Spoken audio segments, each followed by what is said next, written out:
بسم اللہ الرحمن الرحیم۔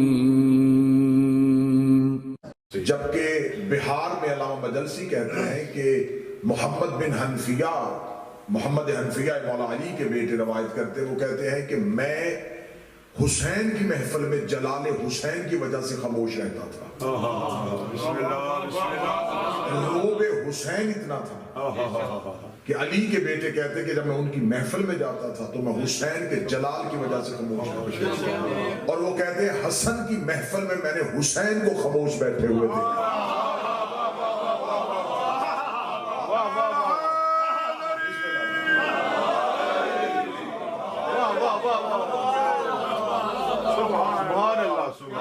یہ میرے وہ امام ہیں جن کے لیے مورخ نے آج تک میری قوم کے بچوں کو بھی اس غلط فہمی میں مبتلا رکھا کہ میرے مولا صلح پسند تھے، امن پسند تھے، امت میں اختلاف نہیں چاہتے تھے۔ میں اپنی ہر مجلس میں کہتا ہوں کہ امام حسن نے صلح کی نہیں، امام حسن سے صلح کی گئی تھی،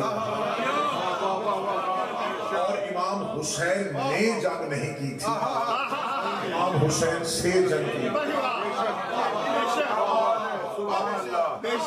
اہل بیت یہ رسول کی اہل بیت، اور اس مولا کے لیے رسالت باب کی حدیث معتبر اسناد کے ساتھ قبلہ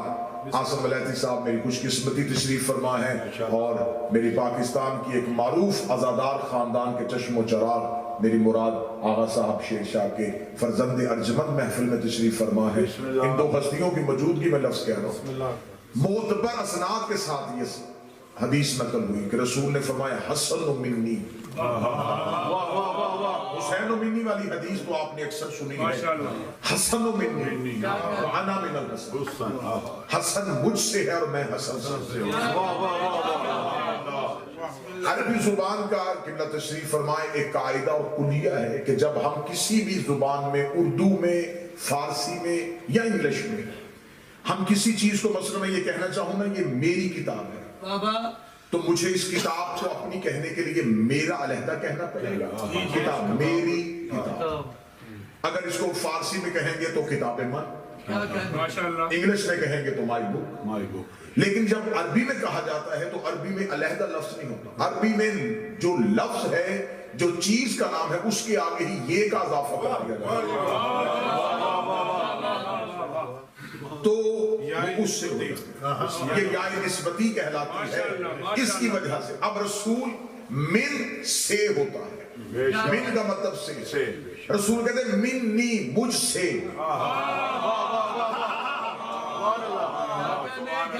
اہل بیت کا رسول سے جو رشتہ ہے وہ من والا ہے، باقی رسول کے جتنے رشتے ہیں اصحاب کرام ہیں، ازواج مطہرات ہیں یا امت ہے، ان کا رشتہ جو رسول سے من والا نہیں۔ زوجہ رسول کے ساتھ عقد میں آتی ہے تو صاحب عزت بنتی ہے، امتی کلمہ پڑھتا ہے تو رسول کا امتی بنتا ہے، صحابی صحبت میں بیٹھتا ہے تو رسول کا صحابی بنتا ہے۔ ان کا جو رسول کے ساتھ رشتہ جڑا ہوا ہے وہ کے ساتھ جڑا ہوا ہے۔ اگر رسول کسی کو محفل سے اٹھا دیں تو محفل سے نہیں جاتا، وہ صحابی کے درجے سے چلا جاتا ہے، کیونکہ صحابی تھا شرف صحبت کی وجہ سے، شرف ہی نہیں رہا تو پھر اعزاز کیسا؟ بیوی کو طلاق دے دیں تو رشتہ ٹوٹ گیا، امتی کافر ہو جائے تو امت سے نکل گیا، لیکن اہل بیت کے ساتھ رسول کا ایسا رشتہ ہے ہی نہیں۔ اہل بیت رسول سے، دہر القادری آج کے دور کے اہل سنت کے جید عالم دین اور حیات ہیں، وہ زندہ ہیں، اور وہ اکثر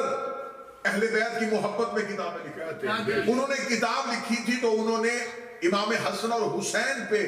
رسول کی اہل سنت کی کتابوں سے حدیثیں اکٹھی کی تھی، اور اکٹھی کرنے کے بعد ایک کتاب لکھی تھی جس میں صرف حدیثیں تھیں امام حسن اور حسین کے متعلق۔ اس کا جو پہلا مقدمہ تھا، جو ٹائٹل تھا اس کتاب کا، اس میں انہوں نے ایک معتبر حدیث لکھی تھی کہ رسالت باب نے کہا کہ سر سے لے کے کمر تک حسن میری شبیہ ہے، اور کمر سے سے لے کے پاؤں تک حسین میری شبیہ ہے۔ اس کے نیچے انہوں نے متعدد اہل سنت کتابوں کے حوالے دیے کہ یہ صحیح اسناد کے ساتھ حدیث ہے کہ رسول نے کہا ہے سر سے لے کے کمر تک حسن ہو بہو میری شبیہ ہے، کمر سے لے کے پاؤں تک حسین ہو بہو میری شبیہ ہے۔ اس کی آگے حدیث کی شرح میں وہ خود ہی لکھتے ہیں کہ اس سے مراد جسمانی نسبت نہیں،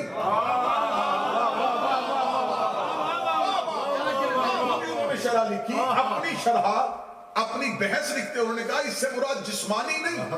کہ رسول کا بدن جو ہے وہ سر سے لے کے کمر تک حسن جیسا تھا، نہیں، انہوں نے کہا اس میں راز ہے، انہوں نے کہا اس لیے کہ سر سے لے کے کمر تک کے حصے میں ہاتھ آتا ہے،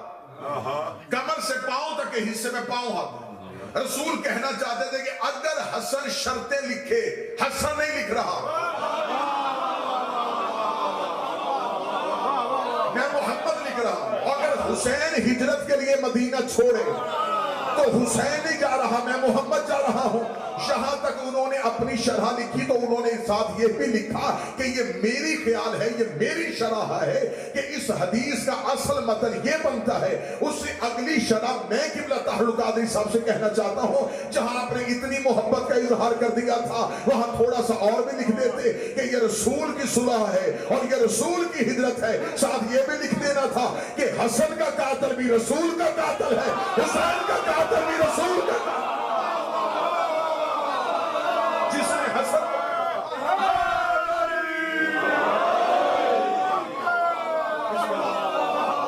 40 ہجری میں امیر المومنین کی شہادت ہوتی ہے، اور 40 ہجری میں شہادت اور وصیت امیر المومنین جو تھی، مولا نے ایک تو وصیت اپنی اولاد ساری کو کی اور ایک وصیت صرف مولا حسن اور حسین نے کی۔ یہ کائنات کا پہلا امام ہے جس کے دونوں ہی بیٹے امام ہیں، ورنہ ہر امام باقی اولاد کو وصیت الگ کرتا ہے اور جس نے امام بننا ہو اسے وصیت الگ کرتا ہے، کیونکہ راز امامت اگلی حجت کے سوا کوئی سمجھ نہیں سکتا۔ یہاں دونوں اماموں کو سامنے بٹھا کے مولا امیر المومنین نے ایک مشترکہ وصیت کی کہ جب مجھے غسل اور کفن مکمل ہو جائے اور تابوت بنا لو تو میرے تابوت کو ایک اونٹ پہ سوار کر کے شہر سے باہر لے جانا، سامنے سے ایک شخص آئے گا، وہ تم سے اس اونٹ کی مہار مانگے گا، بغیر شناخت پوچھے مہار دے دے۔ یہ راز امامت تھا جو حسنین کے حوالے تھا۔ مولا حسن اور حسین بابے کا تابوت اونٹ پہ لے کے جا رہے تھے، سامنے سے وہی نقاب پوش آیا، حکم امام کے مطابق مہار ہاتھ میں دی، ہاتھ میں دے کے 7 قدم پیچھے ہٹنے کے بعد حسن بول کے میں بتا تو کون ہے؟ اتنا کہنا تھا، یہ نقاب پوش نے کہا بابا نے وصیت کی تھی کہ بغیر شناخت کے پوچھنا، تو میں جب وصیت کی تھی تب وہ حجت تھے، اب میں حجت ہوں۔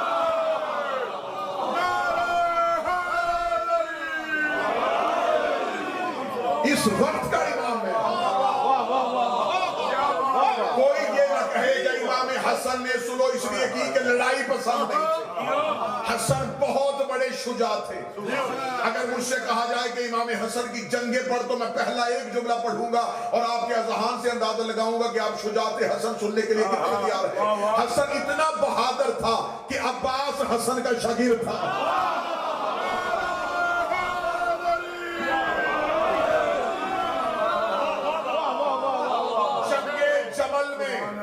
امیر المومنین نے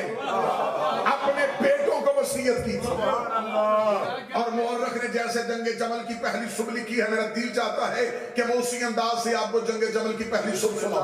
وہ کہتا جنگ جمل کی پہلی صبح یہ تھی کہ سفیدی سحر طلوع ہو چکی تھی اور سورج بادلوں کی آغوش سے سر اٹھانا چاہ رہا تھا، اور علی نے مسلح سے سر کو اٹھایا، علی نے اپنے خیمے کا پردہ اٹھایا، پردہ اٹھا کے علی نے ٹیلے پہ کھڑے ہو کے میدان جمل کا اندازہ لگایا، جمل کا اندازہ لگا کہ علی نے دیکھا کہ میدان میں ایک اونٹ کھڑا ہے